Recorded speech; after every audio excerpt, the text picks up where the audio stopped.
Bismillahirrahmanirrahim. Innal hamdalillah nahmaduhu wa nasta'inuhu wa nastaghfiruh wa na'udzu billahi min shururi anfusina wa min sayyiati a'malina. May yahdihillahu fala mudilla lahu wa may yudlil fala hadiyalah.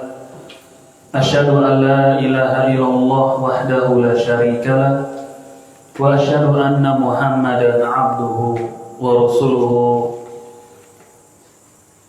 Amma ba'd, fa inna asdaqal hadiits kitabullah wa khairul hadi hadi Muhammadin sallallahu alaihi wa ala alihi wasallam wa syarrul umuri muhdatsatuha fa inna kulla muhdatsatin bid'ah wa kulla bid'atin dhalalah wa kulla dhalalatin finnar.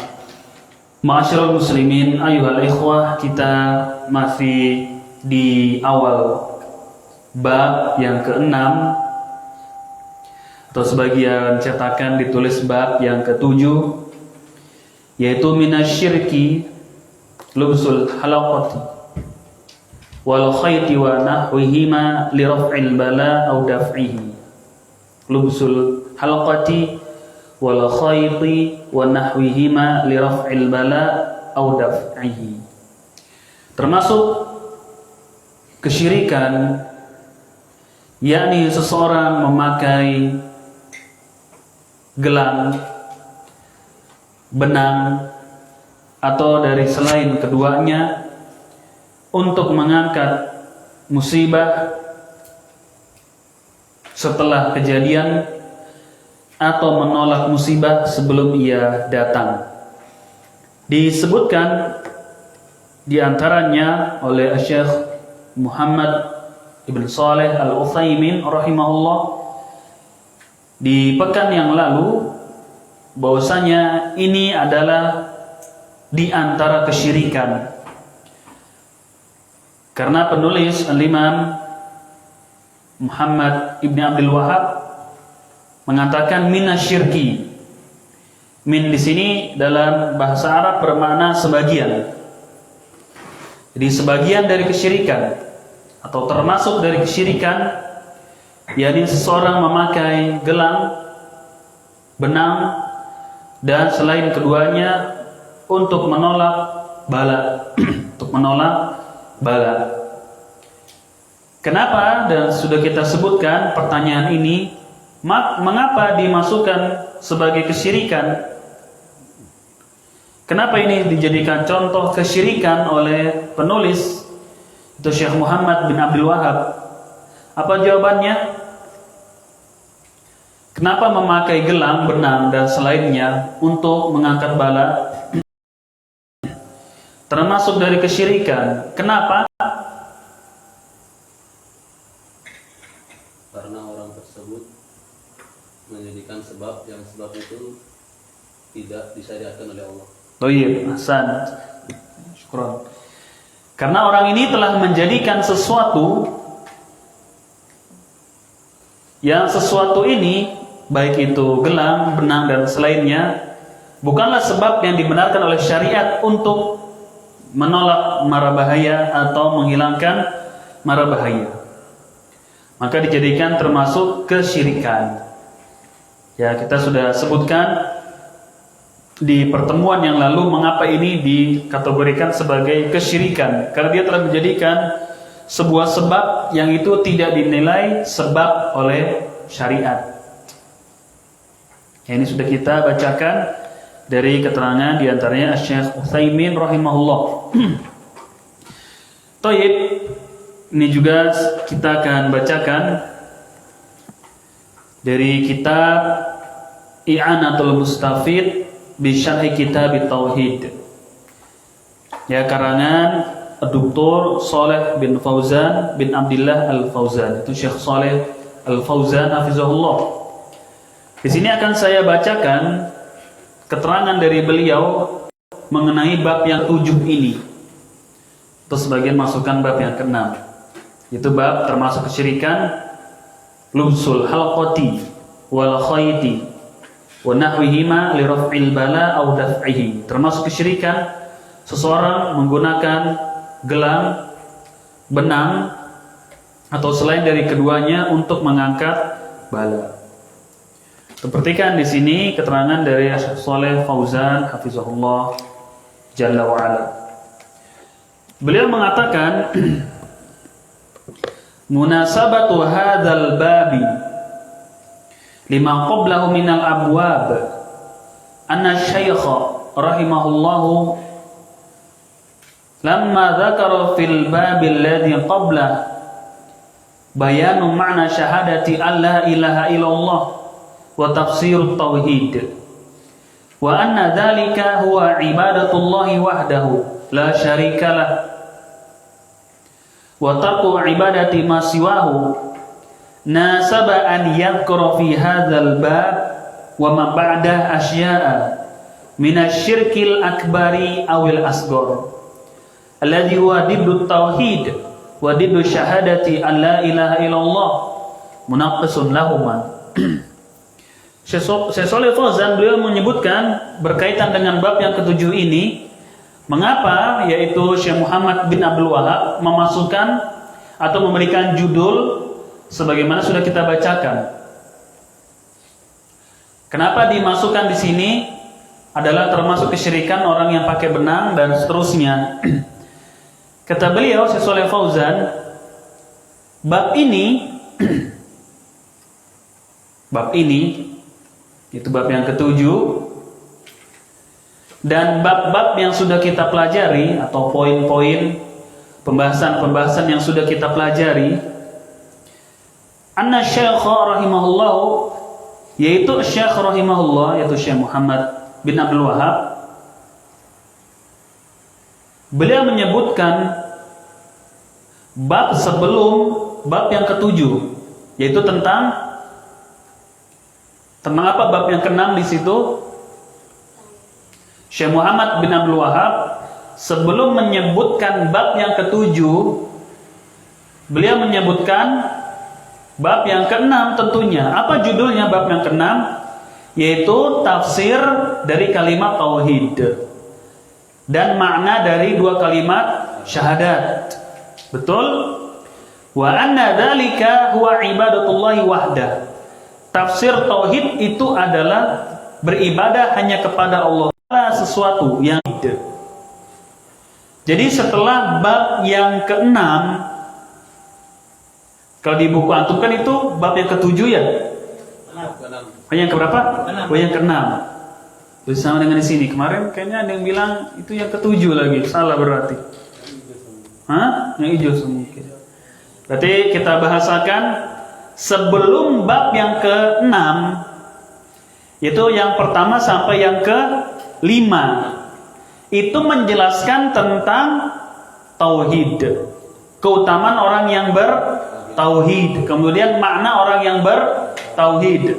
Maka di bab yang ke-6 beliau menyebutkan salah satu contoh dari kesyirikan dan juga bab-bab setelahnya nanti 7, 8, 9 dan seterusnya, yaitu tentang hal-hal yang dianggap dihitung oleh syariat sebagai perbuatan syirik. Bisa syirik besar atau syirik kecil.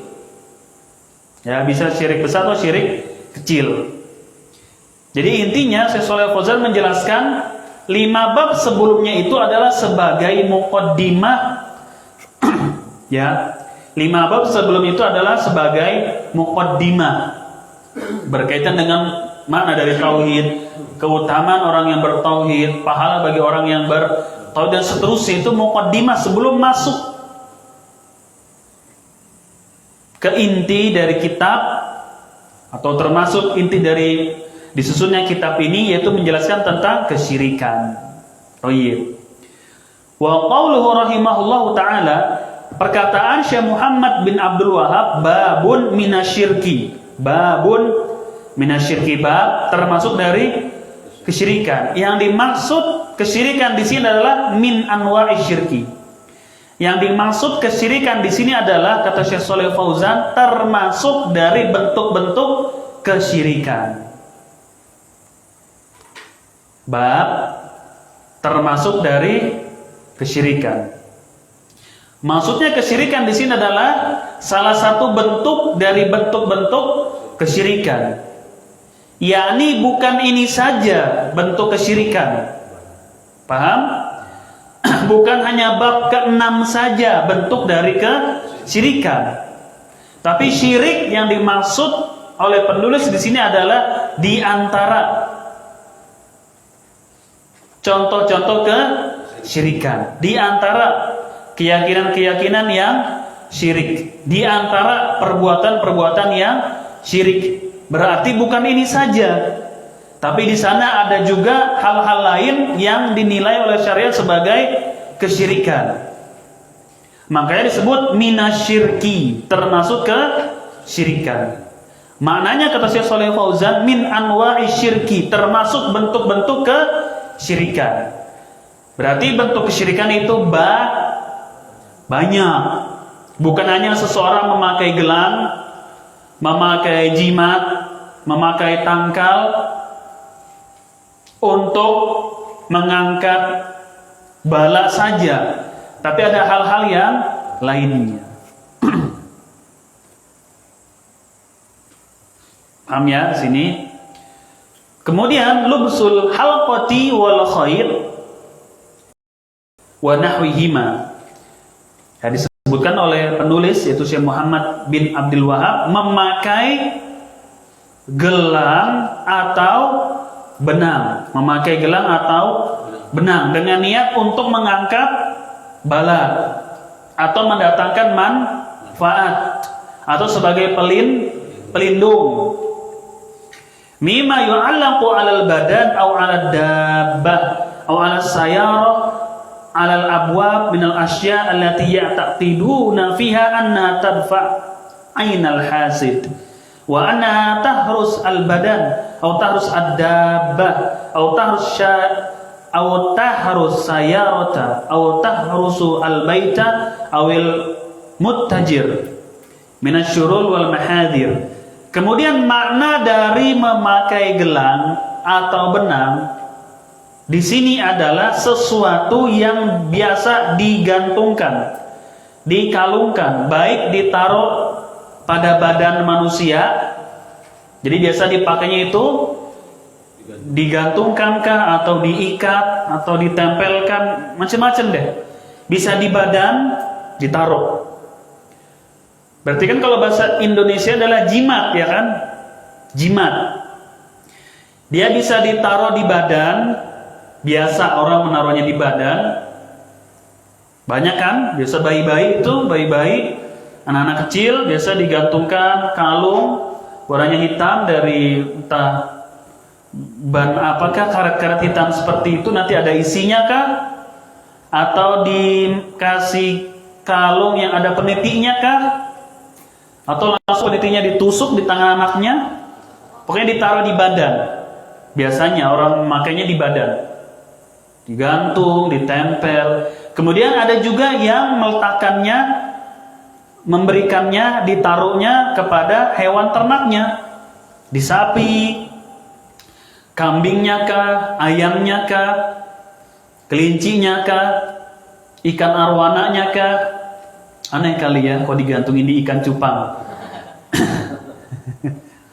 Mati. Ya ini, atau orang naruhnya di hewan ternak mereka supaya hewan ternaknya tidak diganggu atau tidak hilang atau tidak kena hasad orang yang hasad gitu. Jadi pertama di mana ikhwan tadi? Di mana? Biasa orang pakai di mana? Di badan. Yang kedua di hewan piaraan. Aw 'ala sayyarah, atau as-sayyarah, ma mana sayyarah? Mobil, kendaraan. Digantungin di kendaraannya. Itu. Tulis-tulisan Arab digantungin di kendaraannya supaya kendaraannya ini aman, berkah dan seterusnya. Ditulis kaligrafi sholawat misalkan, agar mobilnya ini aman, terbebas dari kecelakaan misalkan. Ditempelinlah sholawat misalkan. Tapi dengan niat untuk supaya mobilnya ini aman. Atau ditempel ayat kursi di mobilnya. Ya, datang ke cutting stiker itu, bikin ayat kursi di kaca belakang. Agar apa? Agar mobilnya aman, tidak celaka, berkah dan selainnya lah. Jadi ada juga orang yang naruh di kendaraannya, di bentornya, ya, di motornya, di sepeda ontelnya, pokoknya. Digantungkan di mobil itu bisa di pintunya, bisa di mana lagi, knalpotnya mungkin, oke, di spionnya kah, atau di setirnya ada tulisan-tulisan apa supaya aman. Nah, seperti itulah naruh di mana-mana, penting di kendaraan itu. Nah, biasa orang menggantungkan di situ, dipakainya di hal-hal yang seperti ini. Kata Syekh Shalih Fauzan. Dengan keyakinan bahwasanya dengan menggantungkan ini, jimat-jimat ini, itu bisa terhindar dari orang yang hasad. Bisa terhindar dari orang yang hasad, orang yang iri, dengki, tidak suka. Maka saya gantungkan ini sebagai penyelamat.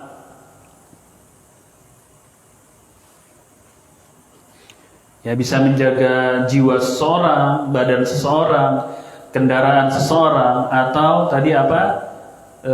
Hewan ternak seseorang, mobil, atau juga ada orang untuk menjaga rumahnya. Untuk menjaga rumahnya agar rumahnya ini berkah misalkan. Agar rumahnya ini tidak didatangi oleh pencuri, naudzubillah. Maka dia pakai itu. Agar rumahnya tidak dimasuki oleh syaitan, oleh sihir-sihir, oleh jin-jin yang dikirim oleh dukun-dukun sihir-sihir. Maka dia gantungkan ini. Paham? Nah, ini tidak dibenarkan yang seperti ini. Kalau ingin menjaga rumah dari syaitan, syariat punya sebab tidak? Ada sebab tidak yang diajarkan oleh syariat? Apa sebabnya? Membaca surat Al-Baqarah. Kalau ingin rumah dimasuki oleh malaikat, ada tidak caranya supaya malaikat bisa masuk rumah kita? Ada tidak caranya? Dari syariat dijelaskan tidak? Iya, apa itu? Tidak ada gambar-gambar makhluk yang bernyawa digantung-gantungkan. Tidak memelihara anjing di rumah. Ya, tidak memelihara anjing di rumah. Tapi bukan dengan masang-masang jimat. Bukan dengan masang-masang jimat. Ya, sama juga dengan ruqyah rumah menggunakan air. Lalu dipercik-percikan di luar rumah, di pagar rumah. Ini juga sama. Ini khurafat, kata Syekh Shalih Fauzan, ini diantara bentuk khurafat. Diantara bentuk khurafat. Kan banyak nih. Ya, dipercikan air-air ruqyah. Nanti dari rumahnya itu keluar tuh kecoa apa, nanti jangan heran ya kalau keluar nanti kecoa, ular apa. Nah, ini juga air ruqyah untuk rumah ini adalah hal yang khurafat. Tidak pernah dikerjakan oleh para sahabat Rasulullah Sallallahu Alaihi Wasallam. Yang ada dalam Islam adalah dibacakan surat Al-Baqarah sudah, masing-masing, tidak juga secara berjamaah, sendiri-sendiri baca. Bukan dengan disiram air-air ruqyah atau ditanam pohon-pohon seperti pohon bidara misalkan. Ini bisa mengusir syaitan kalau ditanam di depan rumah. Nggak ada seperti itu, khurafat. Atau manggil yang dikatakan sebagai ustaz untuk bacakan ayat-ayat Al-Quran di ember, lalu nanti akhirnya disebarkan di rumah kita atau di tempat usaha kita, atau di tempat usaha kita. Maka ini sama hal yang khurafat. Yang khurafat tidak masuk di akal, yang ditentang oleh syariat Islam. Biar tempat usahanya ramai bagaimana? Yang pertama, buka tokonya. Yang pertama, buka. Yang kedua, bertawakal kepada siapa? Kepada Allah. Yang ketiga, bermain rapi dalam bermuamalah. 3S, sapa, senyum, sontok. Ada 3S ya. Sapa, senyum, apa lagi? Salam, sapa, senyum gitu. 4S. Nah, kita pakai itu cara-cara agar bagaimana konsumen itu betah untuk menjadikan toko kita sebagai langganan. Itu cara-cara seperti itu yang bisa kita pelajari. Marketingnya yang bagus, dengan bahasa-bahasa yang sifatnya promosi. Gratis, coba gratis. Gitu. Paham? Satu-satunya di Manado. Itu membuat orang, satunya. Boleh cobain gratis. Itu dengan ilmu manajemen. Ya, yang tidak bertentangan dengan syariat Islam. Dan juga ditulis pecah berarti membeli. Pecah berarti membeli. Ini pemaksaan, orang tidak sengaja. Buka berarti membeli, tapi dia nggak sediakan sampel. Bagaimana orang mau lihat? Nah, seperti itu baru sisanya bertawakal kepada Allah atau rajin bersedekah, bukan dengan masang jimat di tempat usahanya. Ya, bukan dengan membacakan air ruqyah, akan tetapi setiap hari tokonya tutup, tetap aja sepi iya, khurafat juga iya jadinya. Paham ya? Ada orang seperti ini. Dan di sebagian tempat juga biasa memang ada orang yang hasad, orang yang iri dengki terhadap usaha saudaranya. Datanglah dia ke dukun. Lalu tempat usaha orang yang dia tidak suka dilemparkan tanah kuburan macam-macam. Ya kan? Dilemparkan sesuatu gitu. Nah, untuk menjaga hal-hal yang seperti ini, bagaimana kita dengan mengkuatkan tauhid kepada siapa? Kepada Allah. Karena sihir itu tidak bisa memberikan madarat kepada kita kecuali dengan izin Allah, dengan takdir dari siapa? Dari Allah. Kita kuatkan. Mungkin sembari kita banyak bersedekah, beramal soleh, dan lain-lain lah. Paham itu? Jadi orang ada yang tadi di rumah pasang jimat atau di tempat usahanya, kata beliau Fauzan, wa hadhi 'adatun jahiliyah la tazalu fi ba'din nas ilal yaum. Perhatikan, hal-hal yang seperti ini yang tadi sudah kita contohkan itu termasuk kebiasaan jahiliyah. Termasuk kebiasaan jahiliyah, orang-orang jahiliyah terdahulu sebelum datangnya Islam. Sebelum diutus Rasulullah sallallahu alaihi wasallam, itu adalah masa jahiliyah mutlaqan, secara mutlak. Setelah diutus Nabi yang mulia sallallahu alaihi wasallam, maka tidak boleh lagi disebut sebagai masa jahiliyah atau zaman jahiliyah, nggak boleh lagi ketika beliau sudah diutus. Adapun setelah beliau diutus sallallahu alaihi wasallam, tidak menutup kemungkinan hal-hal yang termasuk adat-adat jahiliyah masih ada pada sebagian manusia. Bisa dibedakan tidak? Yang pertama, tidak boleh kita mengatakan zaman jahiliyah setelah beliau diutus. Setelah beliau diutus sallallahu alaihi wasallam kepada manusia, maka zaman jahiliyah itu sudah dihapus. Nggak ada lagi. Kebodohan, kejahilan itu sudah nggak ada lagi. Maka tidak dibenarkan kita mengatakan setelah beliau diutus ada zaman jahiliyah, nggak boleh. Yang kedua, namun tidak berarti seluruh kelakuan-kelakuan jahiliyah itu hilang sama sekali. Yakni masih ada, tidak menutup kemungkinan hal-hal yang sifatnya jahiliyah masih dikerjakan oleh sebagian manusia. Akan tetapi tidak boleh dikatakan sebagai masa jahiliyah. Tidak boleh dikatakan sebagai zaman jahiliyah. Boleh lagi. Dulu ya, waktu masih zaman-zaman jahiliyah, boleh. Ente yang jahil, bukan zamannya. Ya, wahadi adatun, ini adalah perkara-perkara jahiliyah yang senantiasa terus ada pada sebagian manusia sampai hari ini. Betul tidak? Halal ini termasuk perkara jahiliyah, termasuk kelakuan jahiliyah yang sampai hari ini masih ada orang yang mengamalkannya. Betul atau tidak? Betul. Orang yang pakai gelang, kalung, jimat, dan lain-lain untuk menangkal bala itu masih ada. Padahal hal tersebut adalah kelakuan adat istiadat orang-orang jahiliyah, tapi masih ada sampai sekarang dari sebagian manusia, walaupun mereka mengatakan sebagai muslimin.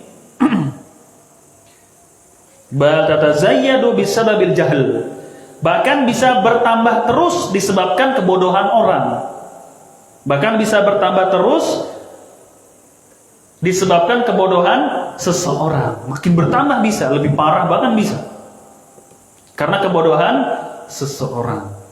Ya seperti kupu-kupu, contohnya itu khurafat juga ya. Kupu-kupu kalau masuk rumah dikatakan mau ada tamu, itu kan juga khurafat, kebodohan. Bertambah macam-macam lah, banyak lah, burung-burung, angin-angin apa dan lain-lain lah, banyak orang itu hal-hal yang sifatnya itu tidak sesuai dengan syariat Islam, dari kelakuan-kelakuan yang aneh-aneh lah. Pakai kombe. Fa innahum yu'alliquna hadhil asya'a ala ajsamihim wa ala ajzami al-atfal wa ala sayarat wa dakakin wal buyut, qasduhum min dzalika anna hadhil asya' tadfa'u anhum asyurur wal mahadir. Kemudian beliau mengatakan dari kasus ini, mereka menggunakan hal tersebut untuk mengangkat bala, ya, untuk mengangkat bala atau mendatangkan manfaat. Wa hadza minasyirki, ini termasuk dari kesyirikan, li'annahu ta'alluqun ala ghairillahi subhanahu wa ta'ala.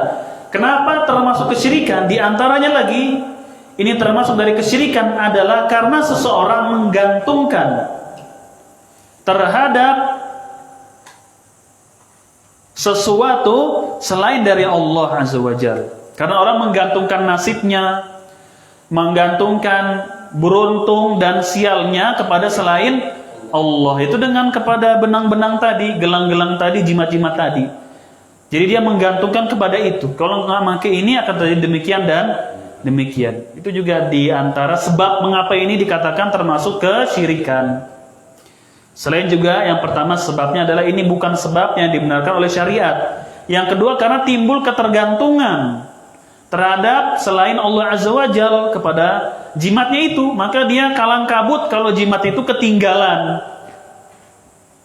Tahu kalang kabut apa ya bahasa sininya? Panik sendiri, ketakutan sendiri kalau dia tidak membawa jimatnya. Aduh, ketinggalan jimat saya. Nanti seperti ini dan seperti ini, karena sudah menggantungkan secara tidak langsung dan akan berpengaruh ke situ, menggantungkan nasibnya kepada benda tersebut yang tidak memiliki manfaat dan madarat sama sekali. Buktinya kalau diinjak bisa melawan tidak? Nggak bisa. Kalau jatuh di jalan bisa ngomong nggak? Ketinggalan saya, ketinggalan, tolong. Bisa nggak dia ngomong? Gelangnya apa jimatnya? Nggak bisa sama sekali. Itu sisi kedua. Mengapa dikategorikan sebagai kesyirikan? Li'anna Allah Jalla wa Ala huwal ladzi yadfa'u syarra. Dikarenakan hanya Allah sajalah yang bisa mengangkat musibah, yang bisa mengangkat keburukan, yang bisa mengangkat cilaka, itu hanya Allah saja, bukan yang lainnya. Wa huwa alladzi idza arada bi'abadihi syai'an fala ahada yunzilu. Dan Allah sajalah apabila menginginkan, ya, dan hanya Allah sajalah apabila menginginkan untuk hambanya sesuatu, maka tidak ada orang lain yang bisa memalingkannya. Jadi manfaat intinya dan madarat di tangan Allah, bukan jimat. Di surat Fatir ayat kedua.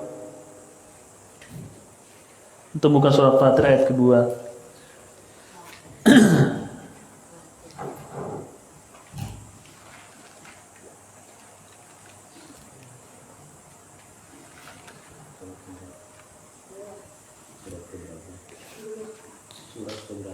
Fatir surat keberapa?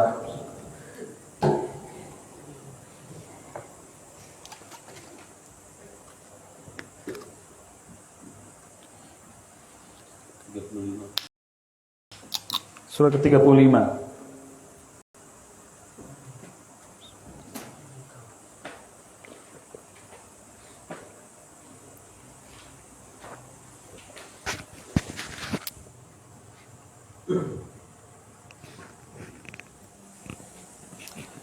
Dapat surah Fatir ayat kedua, ma yaftahillahu linnas min rahmatin fala mumsika laha wa ma yumsik fala mursila lahu min ba'di wa huwal azizul hakim. Baca Mas dulu artinya.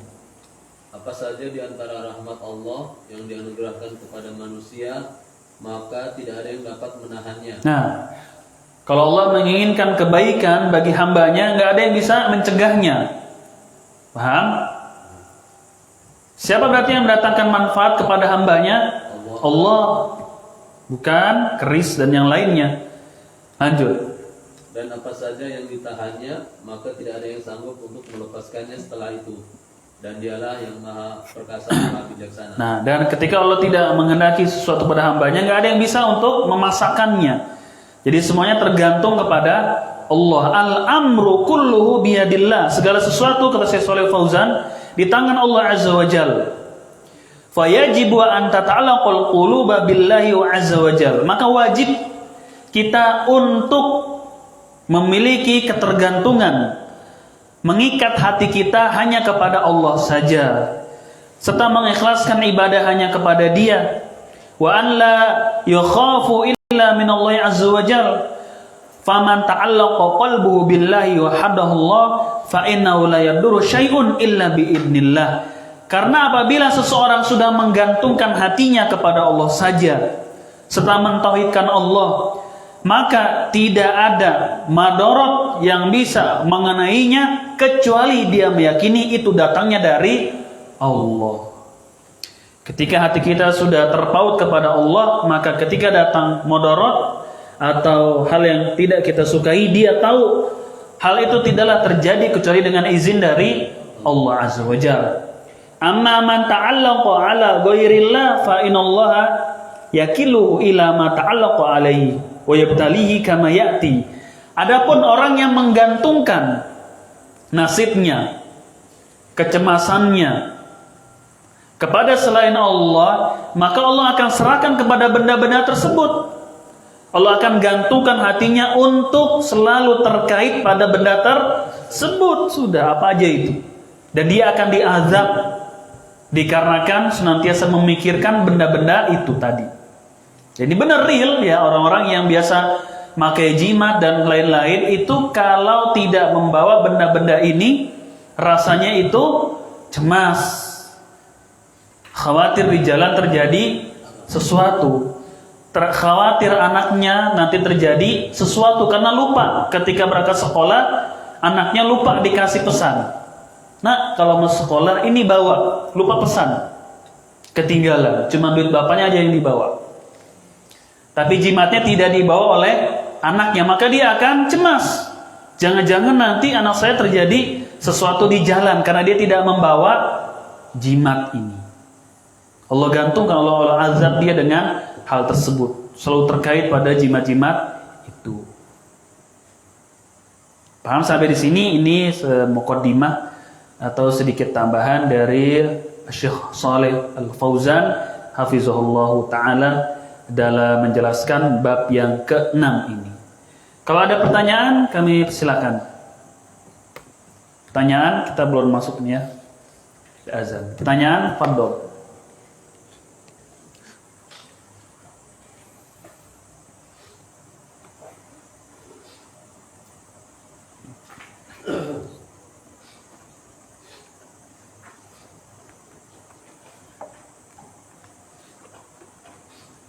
Adapun jimat-jimat banyak ya, nggak hanya terbatas yang ada di bab ini.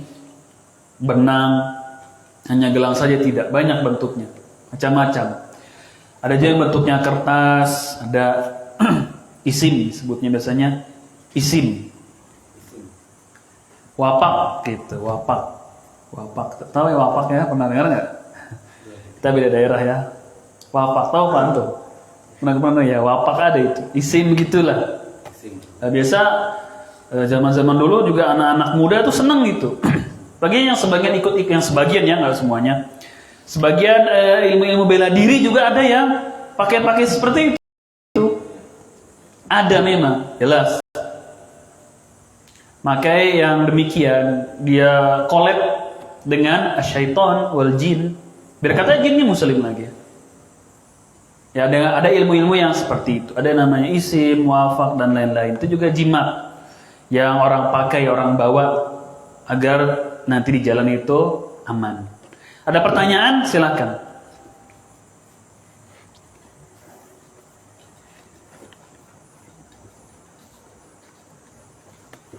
Adapun dari syariat ketika keluar rumah ada tidak bacaan harus dibaca yang hendaknya kita baca, ada tidak? Ada. Bismillahi tawakkaltu 'ala Allah la haula wala quwata illa billah. Sudah aman insyaallah. Mas, silakan. Kenapa ayat Al-Qur'an bisa digunakan sebagai pemanggil jin ini? Iya. Kenapa ayat Al-Quran bisa digunakan sebagai pemanggil jin? Maka jawaban yang pertama perlu kita periksa dulu, betul tidak yang dibaca itu adalah ayat Al-Quran. Itu yang pertama. Kita harus betul-betul bertanya dulu, mengklarifikasi dulu kepada orangnya, betul tidak yang dibaca adalah ayat Al-Quran. Jangan-jangan dicampur gitu. Paham? Ini harus kita buktikan dulu, betul tidak bahwasanya ayat Al-Quran bisa mendatangkan apa tadi? Jin. Kita harus periksa dulu ini. Ini jawabannya nggak ada pada kita nggak tahu. Betul atau tidak? Oke. Kemudian kalau memang betul, maka dilihat apa yang dibaca. Murni Al-Quran kah? Atau memang ada tambahan-tambahannya? Awalnya saja misalkan Al-Fatihah, tapi ada tambahannya. Ya ifrit, ya ifrit, ya ifrit gitu misalkan. Wah, berarti inilah yang membuat jin itu atau nama-nama jin yang kita nggak, yang dukun itu yang tahu nama-namanya, tapi dipanggil di sela-sela Malik Yaumiddin, masukin ini satu kali walaupun lirih. Luar biasa ini kan. Kekufuran menambahkan ayat ini berarti mengurangi ayat bisa, mengingkari satu ayat bisa kufur. Mengingkari satu ayat itu bisa kufur.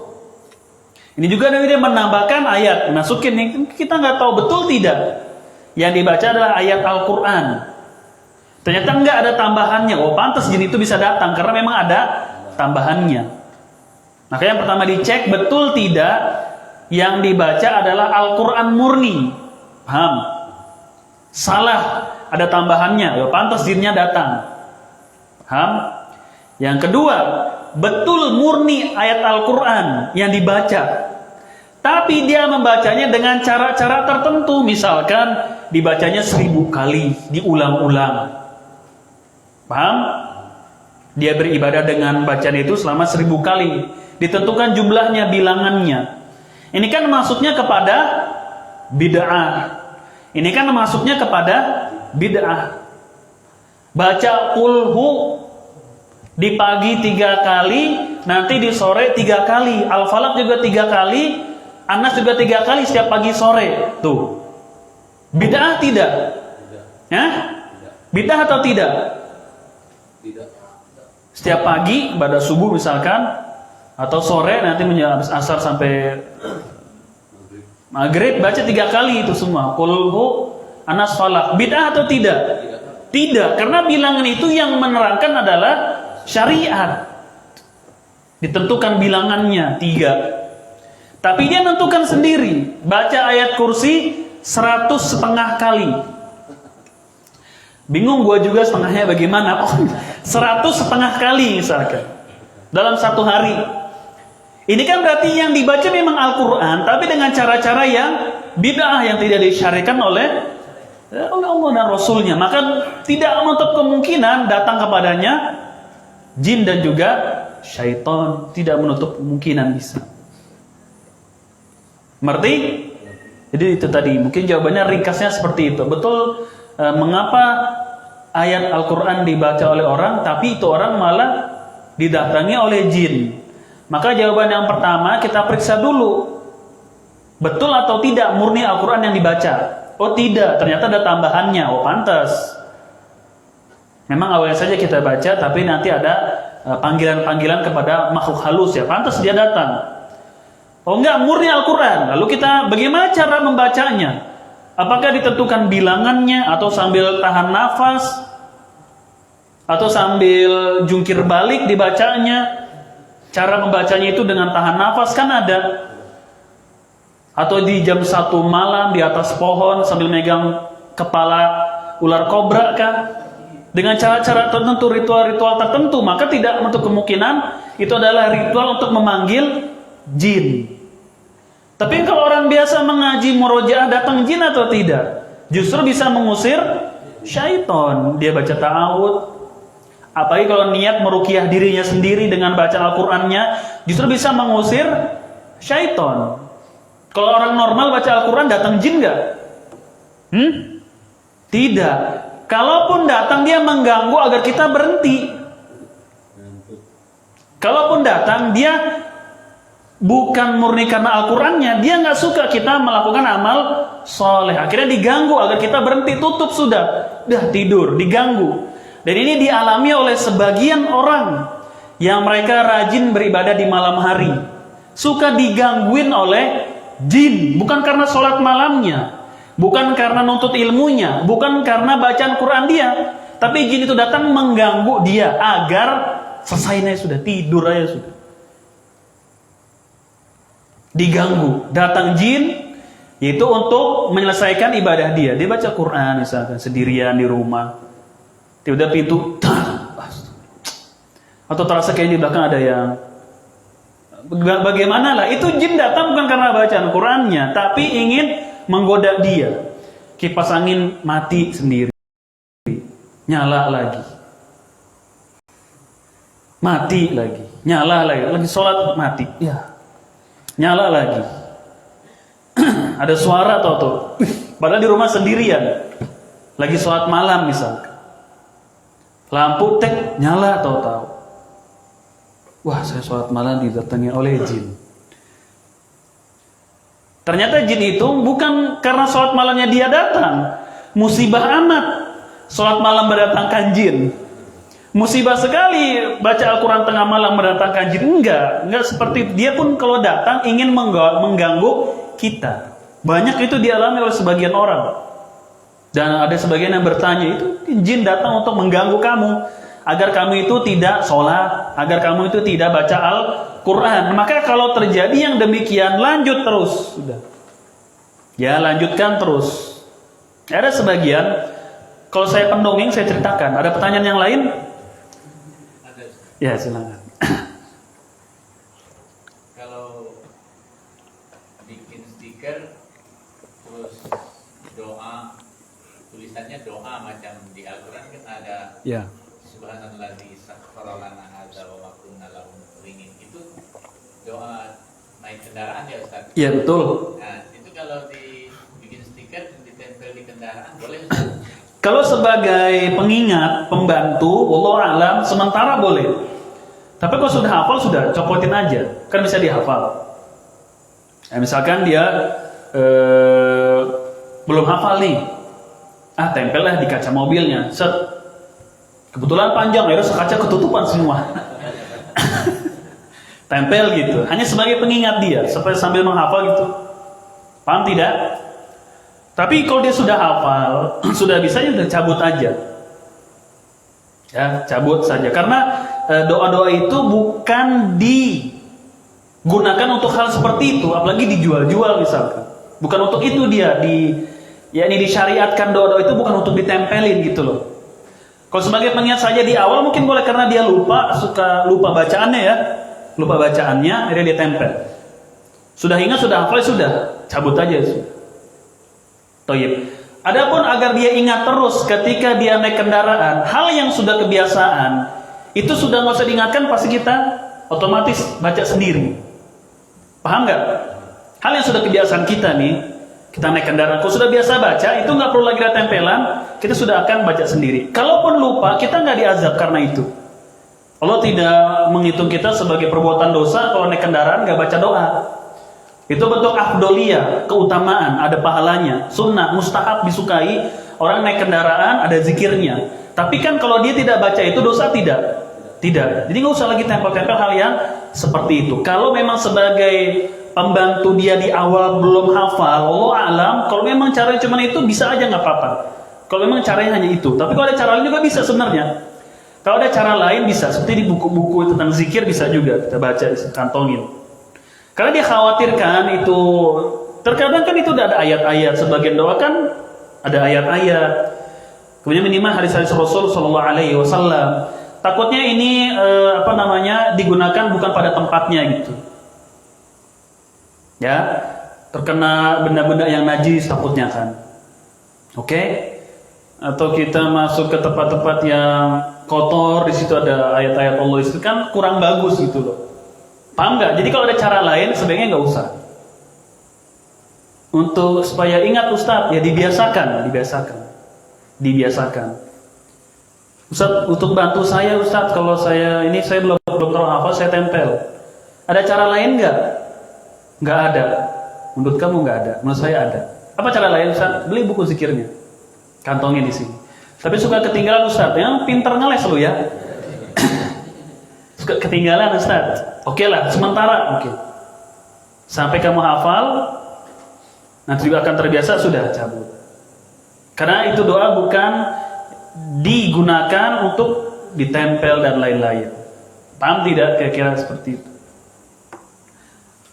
Itu boleh kalau seperti itu ya. Tapi yang tidak boleh adalah digunakan sebagai jimat. Ini nggak boleh. Jadi doa-doa itu ditempel di motornya sebagai jimat. Ini mutlak tidak diperbolehkan. Tempel ayat kursi, padahal itu bukan doa naik kendaraan, tapi dia digunakan sebagai jimat, itu nggak boleh. Atau tempel doa naik kendaraan, tapi keyakinannya bukan yang tadi kita jelaskan itu. Bukan permasalahan tadi kita jelaskan sebagai membantu dia di awal karena belum hafal, atau sebagai pengingat saja, atau sudah ingat bukan ini. Tapi yang ditempel betul doa naik kendaraan, tapi dia meyakininya dengan ditempel di kendaraannya bisa menyelamatkan dia dari hal-hal yang akan terjadi di tengah jalan. Bisa nggak kehujanan? Kalau di tengah jalan hujan nih, bisa nggak kehujanan? Ya tanpa nempel ini juga kita bisa nggak kehujanan. Saya lagi tengah jalan hujan, lewat pinggir, kan cuma di tengah aja yang hujan, lewat pinggir. Ya, tengah jalan saya hujan, lewat pinggir dong biar nggak kehujanan. Kan cuma di tengah hujannya, pinggir aja sini. Enggak, itu ya, jadi itu cuma tadi bercandaan. Maksudnya kalau digunakan untuk tangkal jimat, walaupun doa naik kendaraan ditempel di kendaraan itu, maka tidak diperbolehkan. Wallahu a'lam. Ada pertanyaan yang lain? Atau kurang jelas Pak Rafiki? Ada, saya lihat ya, Pak. Mobilnya Pak Haji. Di belakang kacanya ditulis la ilaha illallah Muhammad Rasulullah besar-besar. Bagaimana ini? Ya tanya, kita harus klarifikasi apa maksud ditempelin ini gitu. Karena kalimat thayyibah ini bukan digunakan untuk seperti itu gitu. Tanya kenapa ditempel? Oh supaya ini mobil, mobil ini jadi berkah, jadi aman dan lain-lain. Oh, nggak boleh. Itu sama digunakan sebagai jimat. Kalimat thayyibah itu digunakan sebagai jimat, maka tidak diperbolehkan. Karena kalimat thayyibah itu bukan fungsinya untuk itu. Kita kasih tahu itu sisi terlarangnya, bukan fungsinya itu untuk itu. Lebih bagus pasang stiker suami istri anaknya 12, itu masih mending. Kan suka ada tuh ya stiker bapaknya ibunya Happy family. Happy family cuma 3, 4 nih 12. Apalagi kalau yang istrinya 2 itu 1 12, yang kedua sini 11. Habis tuh kaca belakangnya. Ya mendingan itu daripada la ilaha illallah Muhammadur Rasulullah jelas. Ada pertanyaan?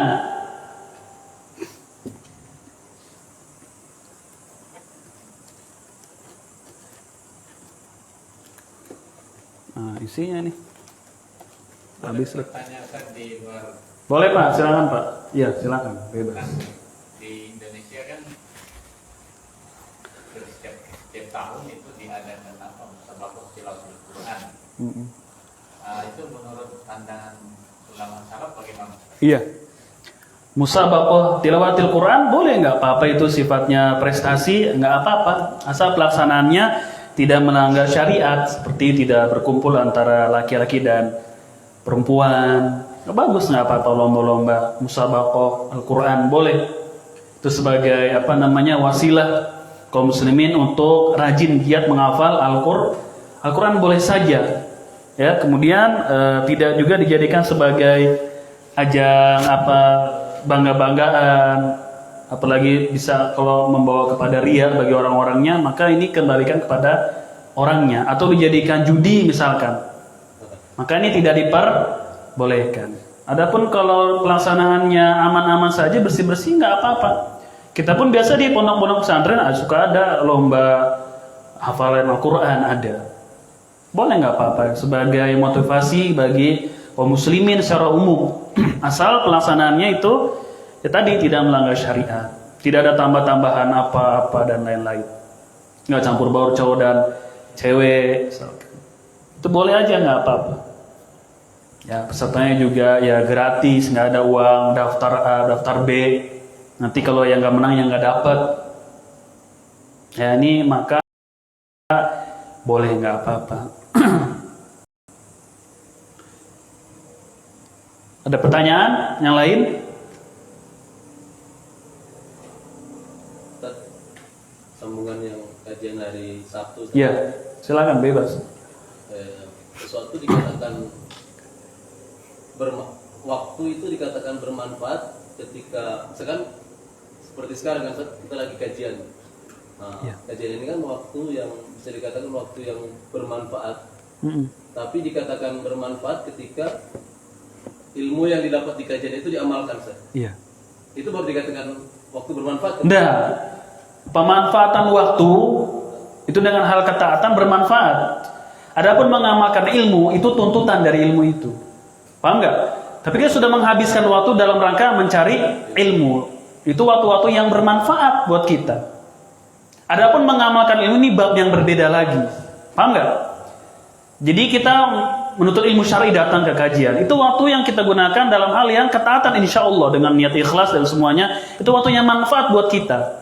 Dan semoga ada hitungan nanti di akhirat sebagai tambahan timbangan kebaikan kita. Itu waktu pemanfaatan waktu yang manfaat diantaranya menuntut ilmu syar'i. Adapun mengamalkan ilmunya itu bab yang lain lagi. Permasalahan yang berbeda lagi. Ketika dia mengamalkan ilmunya, maka ilmunya itu bermanfaat. Dia hadir di kajiannya, dia mendapatkan ilmunya bermanfaat. Seperti itu, beda jadi babnya. Sama seperti sebagian golongan firqah yang suka suka bahasa kita apa sih, nyindir gitulah, nyindir atau yang lainnya. Mereka mengatakan apa itu dakwah salaf, ilmu amal tidak pernah. Ada yang mengatakan gitu, ilmu kapan mengamalkannya gitu. Kita jawab sama mereka, menuntut ilmu itu wajib, menuntut ilmu syar'i itu wajib. Mendatangi majelis ilmu adalah sebuah kewajiban dan memiliki keutamaan. Paham? Namun bukan berarti orang yang menuntut ilmu tidak mengamalkan ilmunya. Ini bab yang berbeda lagi. Paham nggak? Ini bab yang berbeda lagi. Kita mendakwakan pentingnya ilmu, wajibnya menuntut ilmu syar'i. Tidak dipahami kita sibuk dengan ilmu saja tapi tidak mengamalkan ilmu. Tidak. Tetap kita dituntut untuk mengamalkan ilmunya. Karena memang mereka tidak sering hadir kajian atau mereka juga nggak ada kajian-kajian. Ketika melihat dakwah salaf ini di mana-mana majelis ilmu, kapan amalnya gitu? Berbeda antara menuntut ilmu dengan bab mengamalkan ilmu lain lagi. Menuntut ilmu dituntut untuk mengamalkannya. Iya. Tapi kita ini menyuarakan pentingnya menuntut ilmu syar'i. Hadir di majelis ilmu. Bukan berarti kita cuma ilmu tapi tidak mengamalkan ilmu. Babnya beda lagi. Ada nanti babnya diterangkan wajibnya menuntut ilmu, wajibnya mengamalkan ilmu yang telah dapatkan. Ada lagi yang dia itu nggak pernah dengar itu. Yang dia tahu info kajian, terus ilmu aja terus. Kapan diamalkannya dong? Paham nggak? Akhirnya, wah apa salah tuh? Iya sih, kalau dakwah salaf memang ilmunya begini, mantap. Tapi pengamalannya kurang. Dipercuma mereka cuma ilmu, tapi tidak pernah mengamalkan. Beda babnya. Ini kajian majelis ilmu, mengajak orang untuk ilmu syar'i. Nanti ada babnya diterangkan tentang wajibnya mengamalkan ilmunya. Jelas itu tuntutan. Itu otomatis orang yang berilmu wajib untuk ngamalkannya, dia nggak pernah dengar yang seperti itu. Paham tidak? Tadi memanfaatkan waktu, di antara bentuk waktu yang bermanfaat adalah ketika kita menuntut ilmu syar'i. Ada bab lagi nanti pentingnya mengamalkan ilmu yang sudah digapai. Wajibnya mengamalkan ilmu yang sudah kita dapatkan. Lain lagi tuh pembicaraannya. Materinya berbeda lagi. Allahu a'lam. Ada pertanyaan yang lain?